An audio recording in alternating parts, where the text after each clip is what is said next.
ఎరికలోడు ఎరికల భాష మాట్లాడతాడు, ఏం చిన్నబుచ్చుకోడు. లంబాడి ఆయన లంబాడి భాష మాట్లాడతాడు, గుజరాతోడు గుజరాతీ మాట్లాడతాడు, పంజాబీ పంజాబీ మాట్లాడతాడు, తమిళోడు తమిళ్లో మాట్లాడతాడు. చిన్నబుచ్చుకోడు, వాడు హ్యాపీగా ఫీల్ అవుతాడు. ఇంకాస్త అయితే గర్వంగా కూడా ఫీల్ అవుతాడు. ప్రపంచంలో ఒకే ఒక్క జాతి ఉంది, తన మాతృభాష మాట్లాడటానికి సిగ్గుపడే జాతి.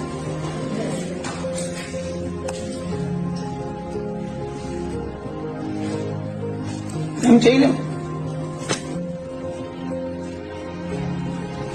దేశ భాషలందు తెలుగు లెస్స. ఎక్కడో విన్నాం, కృష్ణదేవరాయల కాలంలో ఎవడో అన్నాడని ఆయన అన్నాడు. దేశ భాషలందు కాదప్ప, ప్రపంచ భాషలందు తెలుగు లెస్స. ఎందుకో తెలుసండి, అన్ని అక్షరాలు ఉన్నటువంటి భాష ప్రపంచంలో లేదు, అన్ని విడి శబ్దాలు ఉన్నటువంటి భాష ప్రపంచంలో లేదు, అంత సుందరమైన భాష కూడా ప్రపంచంలో లేదు. అది నీకు అప్పనంగా ఊరికే దొరికింది. పాపం మన వాళ్ళు ఊరికినే దొరికినాయి తీసుకోమని చాలా ధీమా కలిగిన వాళ్ళు కదా, దాన్ని వదిలేశారు. ఇద్దరు తెలుగు పంతులు ఇంగ్లీష్ లో మాట్లాడుకుంటారు, అది దయనీయమైన పరిస్థితి.